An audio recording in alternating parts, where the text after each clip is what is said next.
So what I did here was I created 5 secret ways to keep your man happy. And the reason why I call them secret, they're not really secrets necessarily, but they're not the obvious ones that you always hear, which is basically feed them, and those are the ones you hear all the time.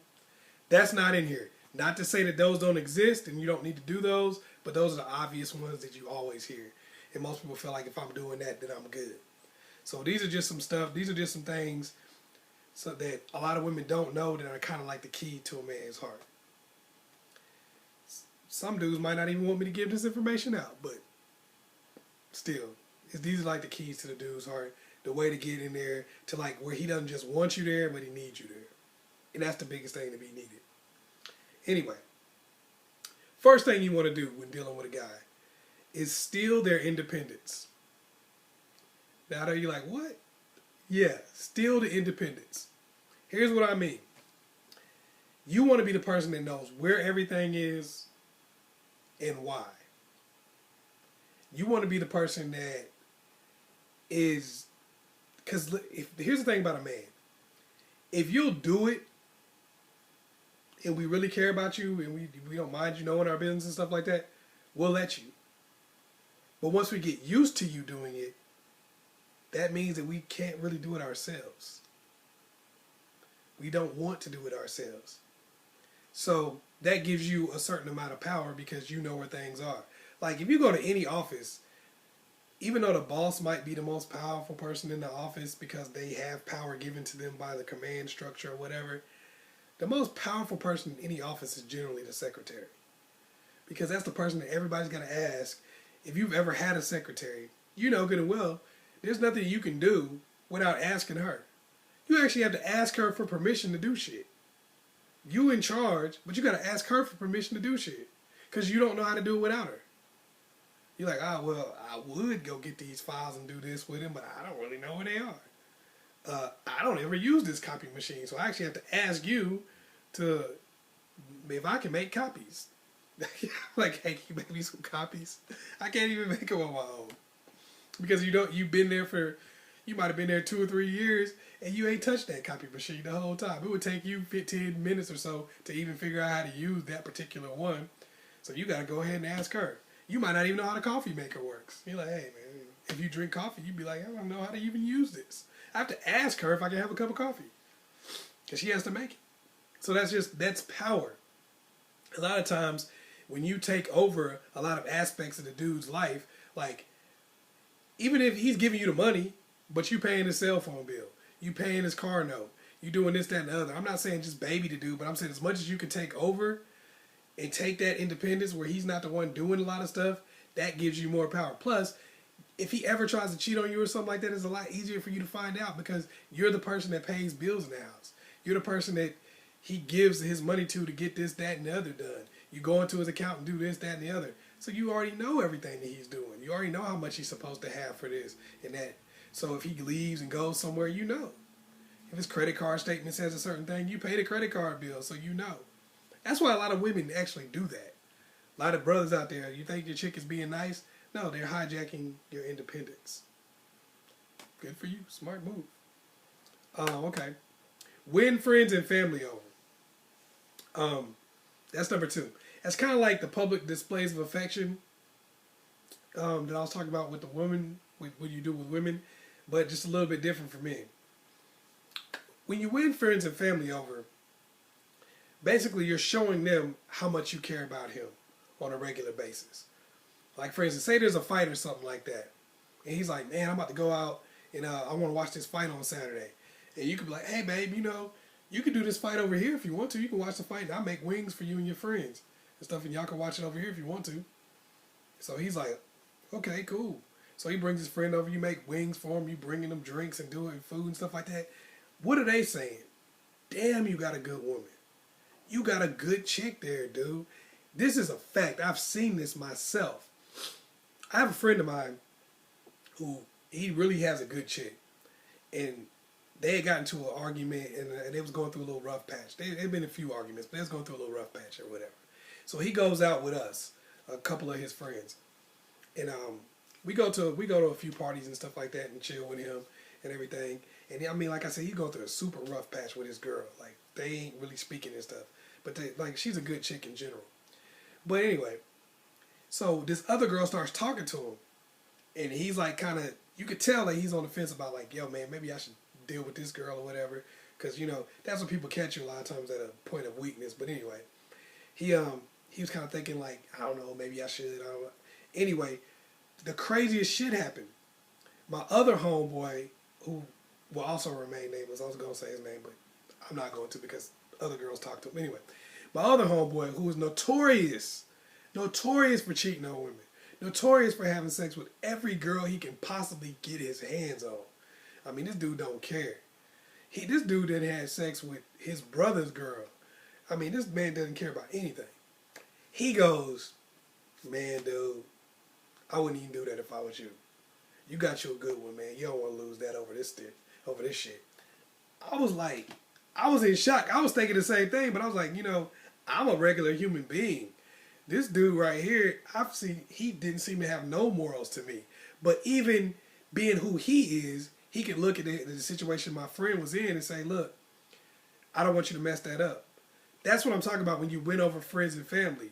It gives you leverage for when you're not there. Friends and family will look after you. Friends and family don't want to see nobody else in his life because they feel like you're so good. They're like, man, that's a good chick right there. She let us come over and eat and stuff. She, you know, you do stuff for his mom and his family and stuff like that. They don't want him to break up with you. They don't want him to go nowhere. They gonna always be vouching for you. Like, nah, you in the wrong. Even if he not. I'm like, nah, you in the wrong for that one. So get those friends and family on your side. And that you do that by just being nice to him in front of them, making sure they see how much you care about him. If you can do stuff for his friends and family, not really as much as friends as his family, because the friends thing can look kind of weird. So, but like for his mom, his sisters, brothers, and stuff like that, if you can do nice stuff to help them out, you know, within reason, that's a good thing to do with over the friends and family. Number 3, be a partner in his dreams. You need to be a partner in everything that he's doing. When he tells you he wants to do something, that's when you need to spring into action and start saying, well, how can I help you? What can I do to be a part of this? Listen to him when he tells you about his goals. Because if you don't believe in a person's goals and you don't believe in a person's dreams, you do not need to be with that person. Because that's just going to turn bad on both of y'all. Because they're going to get mad that you don't really believe in them, yada, yada, yada, and y'all going to break up over that because it's going to be something you constantly fight over. If he told you he wants to be a rapper and you don't believe that that's a possibility and you don't want him to be a rapper, you need to get somebody who doesn't want to be a rapper. Or you need to believe in him being a rapper until you need to tell him what it takes for you to believe in it. Like, okay, here's what it's going to take for me to be on board with this whole rapper thing. You're going to need to cut a demo. You're going to need to do this. And that's all being a partner in his dreams is. It's really just telling him, hey, here's what we need to do so that this is a realistic goal. Here's what we need. Don't tell him it's not realistic. Tell him what you need for it to be realistic. Because what happens is, if he can't meet those things, a lot of times he stops wanting to do it on his own. Because he's not meeting the things that makes it realistic. But you got to do your homework and research. I'm not telling you to tell somebody, yo, it's not realistic because you want to be a rapper and you ain't got a deal yet. Because you don't know. You know, you're not a rapper yourself. But you just say, you work with him. That's, like I said, be a partner. You ask him, well, what do you think is a reasonable goal for this year as far as your rap career? What do you think is a reasonable goal for this many years? And yada, yada, yada. Like, and you get him to lock himself into reasonable goals, and then you help him achieve those. And if he's not achieving them, you already know he's not on the right path. So that's another thing. Like, that makes you indispensable to him, though, because you're part of the dream. You're a part of his goals. Here's one that a lot of people don't know. They think they do, but they don't. Number 4, compliment. A lot of people feel like they should give women compliments all the time. I guess a big thing for women. Compliment, compliment, compliment, compliment, compliment. But a lot of women don't realize that that's a big thing for men. The crazy part about it is the way you feel about us tells us how we value you. Here's what I mean. You have to make your man think he's the biggest, best, sexiest person that you've ever dealt with in your entire life. And the craziest part about this is, if he doesn't feel that way, it doesn't become a reflection on how he feels about himself. See, that's how women are in general. If you make a woman feel like she's below you in some kind of way, or she's not the best you've ever been with, or whatever, she's not the top, most women, that messes with their self-esteem and they feel bad. And, you know, they kind of don't. I know a lot of women who are in that situation. They get beat by dudes and stuff like that because they don't feel like they can do any better. And they feel like he could be with somebody better if he wanted to. Well, men are generally the opposite. Usually if men feel like if you're like, our sex is pretty good, but I've actually been with somebody that was a lot better than you. That man then goes out and says, okay, well, I'm going to be the best to somebody. Maybe not to you, but to somebody else. So that's more likely for him to cheat on you.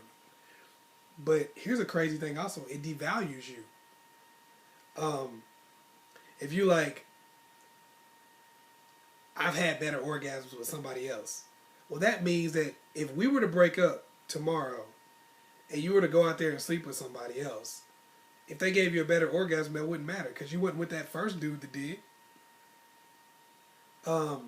If you was with somebody with a bigger penis, you said you was with somebody with a bigger penis before. You ain't with them now. So that means that doesn't matter. You see what I'm saying? So it takes away a lot of your value when a guy feels like he's not the best. Not just sexually I'm talking, but just in general. When a guy doesn't feel like he feels like you downgraded to be with him, what it makes him feel is like, if you downgraded to be with me, then I'm the guy that would take you. I'm just the dude that would take you. You want to be with better, but you can't be. So that's basically saying, I can leave anytime I want to and I can come back. Because no matter what you have that's better than me, it's not going to stick. You're not going to keep it. Because you can't. So you want to make somebody feel like they're the best in every possible way. Because if you're not making a dude feel that way, like I said, it does devalue you to us. That's just how men think. Number 5. Give him a feeling of ownership. If you make him feel like his family belongs to him, then he feels like he's responsible for it.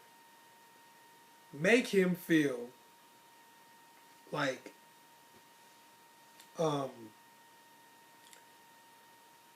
you guys belong to him and like you need him. I see women every single day that tell me the same old crap of I don't need a man for nothing. These are women who have a man. I don't need a man for nothing. I don't need you. I don't need you to help me do nothing. I pay my own bills. I cook my own food. I do my own thing. I'm independent. I'm sexy. And they do this thing, and then you see them like a couple months later, maybe even a year later, and they'll come up to you with their lips stuck out like, I can't believe he left me for somebody else. He left me. I left him and I don't know what we gonna do. And you like, whoa, you really crying hard for somebody that didn't need this dude. You didn't need him. Maybe that other girl did need him. So basically, you're being an asshole. Because he left you for a chick that might have needed him. It's kind of like there's one piece of pizza on the table. And I'm hungry as hell. And you're not hungry. And you pick that piece of pizza up and eat it. That is an asshole move. How you gonna eat the pizza? And I'm hungry and you're not. So that's kind of how it is when you sit there and say, I don't need a man to make me happy. I don't need you in my life. I don't need you. I'm good without you. I can go by myself. When you saying all that nonsense, what you're telling the dude basically is like, I don't need you. So, if you want to be with somebody who does, I can't really get mad. Because you're a jerk if you get mad because somebody takes something they need and you don't need it. Keeping things you don't need is really a jerk move. So you got to let them know that you need them and that you guys, your family, belongs to him. Like, hey, I'm here with you because there's ownership here. I'm with you. I'm yours no matter what. And you're mine. We're together. So you have a responsibility to me because of that. Because I'm here for you. I'm there for you. I'm here. I belong to you. You have responsibility. We need you. I need you. And you openly admit that. Because a lot of times, you'd be surprised. You make a person feel needed, they feel a certain amount of responsibility. And when somebody feels responsibility towards something and they feel ownership, it's like, I'll wash my car, but I'm not going around washing everybody in the neighborhood's car. I'm washing what belongs to me because it's mine. You'll pay for your own place to live, but you're not about to pay somebody else's rent. That's not yours. It's like if you live in an apartment. You don't paint the walls in an apartment. It's like, I'm renting this mug. This ain't mine. This is your apartment. So make him feel like he owns it. Make him feel permanent. Make him feel like I can't do without you. Because when you make somebody feel that way, yeah, some people take advantage of that situation, but that's somebody who didn't really care about you in the beginning. We're talking about somebody who does care about you. When you make that person feel ownership, they're going to treat you better. They're going to be more attentive and more active in your life. In a bonus one, this is number 6 actually. It was 5 ways and I thought of a bonus, so put this out there as a bonus. That way we can still keep it as number 5. That's 5 ways. Put your best foot forward in public. That's one of the last things I got to tell women.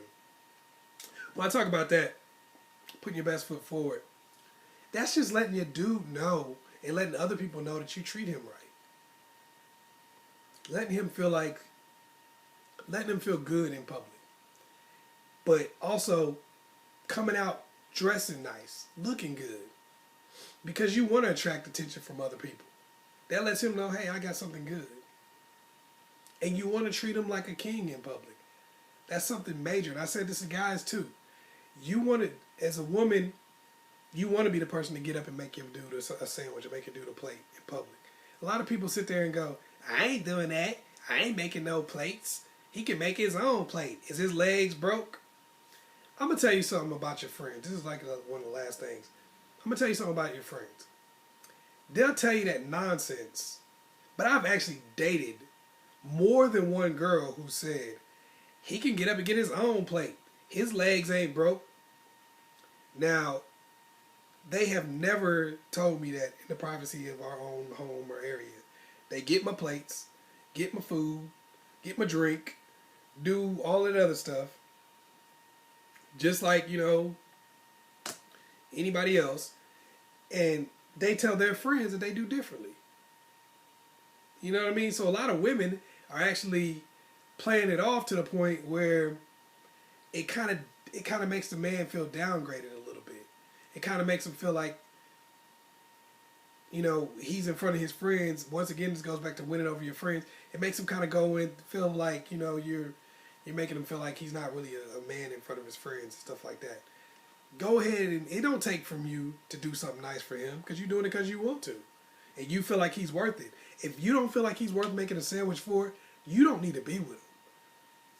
Chuck that to deuces. If you don't feel like he's worth making a sandwich for, you need to chuck that situation to deuces. So, you can put your best foot forward in public.